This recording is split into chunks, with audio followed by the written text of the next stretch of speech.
Well, welcome to the 700 Club, and a special welcome back to Terry Meeuwsen, Thank you. who was a victim of the shutdown. You got hung up in an airport. Yeah, I'd like to say it was a great vacation, but not so much. We had our flight canceled. We were out in Pasadena, but our flight canceled in L.A., sent to refuel to Albuquerque, which made us miss our flight in Atlanta. Overnighted. Are you not going to have enough fuel leaving California? You've got to... Well, there was something about the weight on the plane, so they couldn't fill the plane completely, so they sent us to Albuquerque to refuel. Never even got off the plane. They just... I know. Okay. Ours is not to question why, Gordon. Ours is but to do or die. Well, with the shutdown, we are at a point where why in the world did this happen? The same deal that was on the table, yes. Was it 42 days ago? This is the same deal that finally got enacted. And then you wonder, was it all a political stunt? Was it designed for the New Jersey, Virginia elections? What was this? Well, the longest government shutdown in history is finally over, but Hallelujah. The bitter divide between Republicans and Democrats remains. Absolutely. Well, the two sides are continuing to fight over Obamacare. And now a new battle is underway over the Epstein files. CBN senior White House correspondent Kelly Wright reports. In the Oval Office, surrounded by Republican congressional members, President Trump signed the government funding bill Wednesday night, bringing an end to the 43-day government shutdown. So with my signature, the federal government will now resume normal operations. Partisan divisions fueled the longest government shutdown in American history, causing a lot of pain for the American people. Federal workers went without paychecks. Some had to stand in long lines to get food. It also disrupted supplemental nutritional aid for more than 40 million people and forced a reduction in air travel, stranding thousands of passengers. The president blamed the majority of Democrats. Republicans never wanted a shutdown and voted 15 times for a clean continuation of funding. I want to also thank the 8 Senate Democrats who finally did the right thing in voting to end this craziness, this madness. Democrats vow to keep fighting for extending Obamacare to maintain affordable health care for millions of Americans. We're going to continue that fight to fix our broken health care system and lower the high cost of living for the American people. Also, Democrats on the House Oversight Committee are fighting to release the Jeffrey Epstein files. On Wednesday, they released 3 emails from Epstein that claimed Donald Trump knew about the girls. And in another email, Epstein told his former girlfriend, Ghislaine Maxwell, that Trump spent some time with a person that Democrats claim was a victim. The president has denied any wrongdoing. White House Press Secretary Caroline Leavitt told reporters that President Trump kicked Jeffrey Epstein out of Mar-a-Lago because he was a, quote, pedophile and a creep. She said Democrats are conducting a smear campaign against the president and a distraction for their failure on the government shutdown. The president, as well as Republicans and even Democrats, are hoping that things can start working and getting normalized with air traffic control and all of the other issues going on as a result of this government shutdown, to get all of that working by the holidays. Very important to accomplish between Thanksgiving and Christmas. At the White House, Kelly Wright, CBN News. Well, CBN chief political analyst David Brody now joins us for more. So, David, I was wrong. It's 43 days on the shutdown, and the Republicans eventually got their deal that they put on the table at the start. You know, you're looking at the elections in New Jersey and New York and Virginia. It seemed to be on the minds of voters, but are there any real winners, losers? How do you rate this? Congress overall just loses. But Democrats, quite frankly, are the big losers in all of this, just from a political standpoint. Look, Gordon, as you said at the top of the show, they could have had this deal 40-plus days ago. A promised vote on the extension of Obamacare subsidies. They'll get that in December, but they could have had that 40 days ago. So what was this all about? Well, look, ultimately, it's the far left base of the Democrat Party that wanted to fight, and Chuck Schumer was going to give it to them. It's really that simple. And so, you know, they want to see fight against Trump on all sorts of issues, especially this one.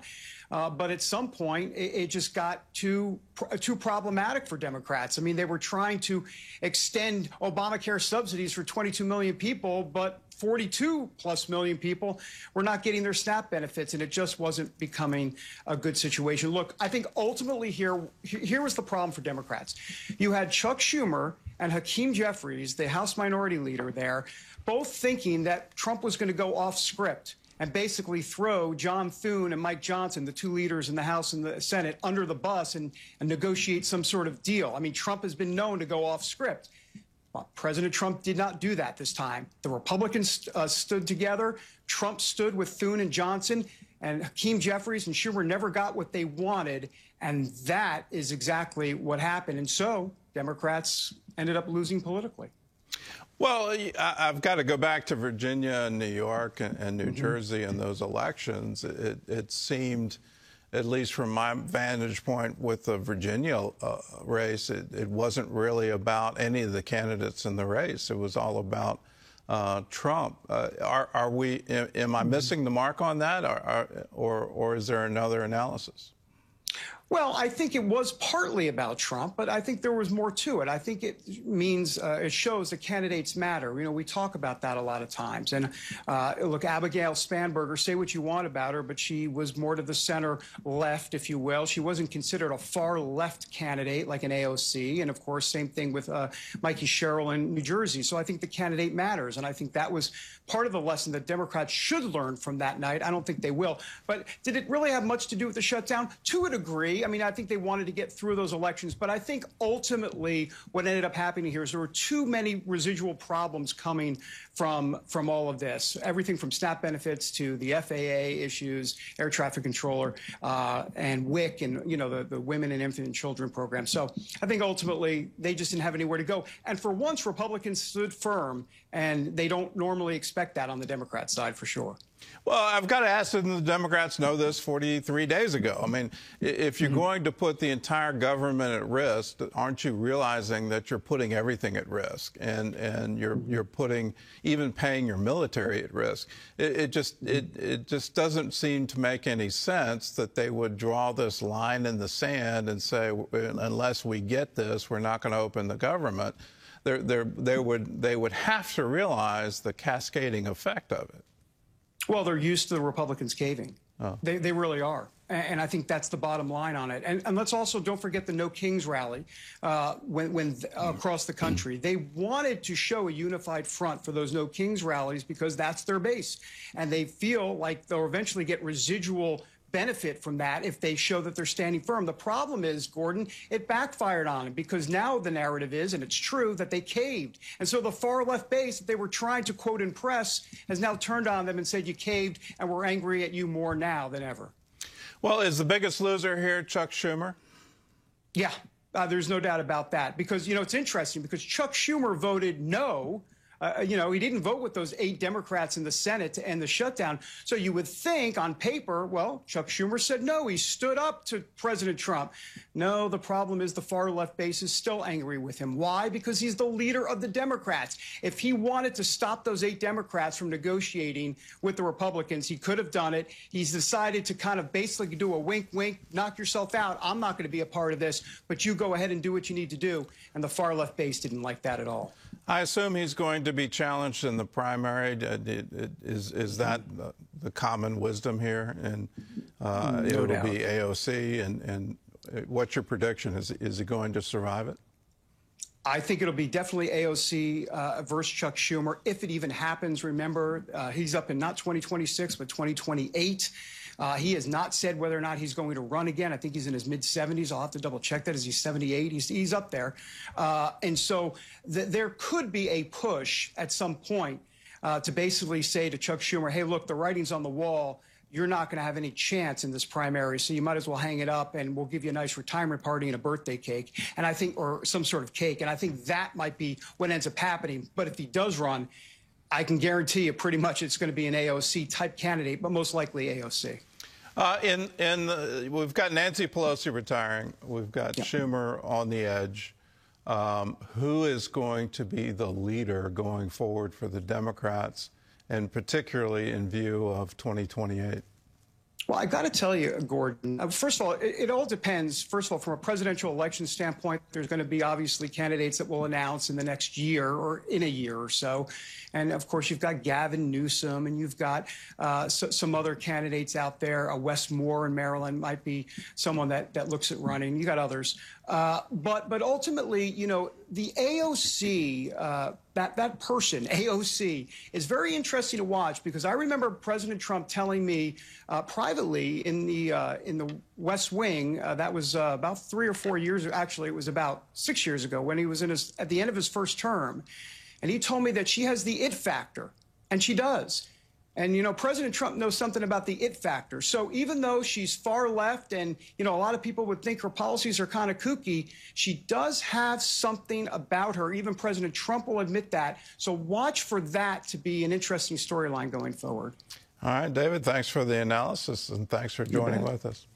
Well, in other news, I've got to congratulate it. The White House is pushing back on a report that it plans to build a U.S. military base near the Gaza border. Gary Lane has that story and more from our CBN newsroom. Gary? Gordon, in a White House press briefing, spokesperson Caroline Leavitt said there are no plans to expand the U.S. military presence in the region. Meanwhile, Israeli President Isaac Herzog confirmed President Trump sent a letter asking him to consider pardoning Prime Minister Benjamin Netanyahu. Herzog praised Trump for his unwavering support for Israel, but said any pardon request must be made through formal procedures. Netanyahu is on trial for charges including bribery, fraud, and breach of trust. Posted on X. Thank you, President Trump, for your incredible support. As usual, you get right to the point and call it like it is. Well, turning to Jamaica, where clean water remains one of the most desperate needs in the aftermath of Hurricane Melissa. CBN's Operation Blessing is in Montego Bay, where it set up a water purification system to provide safe drinking water for the people. I don't think anybody in my community has water unless they had like a tank before. We'll be able to fill up these 5-gallon bags here right at our hub and take them out to remote locations to people who can't come out and get them themselves. This water system behind me will start to produce 1,000 gallons a day for the families coming and going. So there's a shortage of water all over the island since Hurricane Melissa. So we're very grateful that this opportunity was provided for us to just turn and get some water. Clean water. Clean water. So thank you so much. Yes. We are so grateful. Gordon, it's good to see Operation Blessing taking care of people in their time of need, not only with water, but living water of Jesus Christ. Well, the water is an absolute need, and Terry was saying in the middle of it, it's amazing. You've got an island, you're surrounded by water, but water everywhere, and you can't drink a bit of it, because if you do, it'll make you sick. So here, Operation Blessing providing what people absolutely need, and whether it's water or it's food, or it's tarps to make sure the rain doesn't come into their homes, what's left of their home. We're there on the ground, and we're there in your name. If you want to be a part of the relief effort, it's real simple. Call us, 1-800-700-7000. Say, I want to give to the Operation Blessing Disaster Relief Fund. You can write to us. Just put disaster relief in the memo line of a check and mail it to CBN Center, Virginia Beach, Virginia, 23463. You can text OBDR to 71777. You can go to cbn.com. There's a place on the website giving page where you can designate your gift to Operation Blessing Disaster Relief, or you can just call 1-800-700-7000.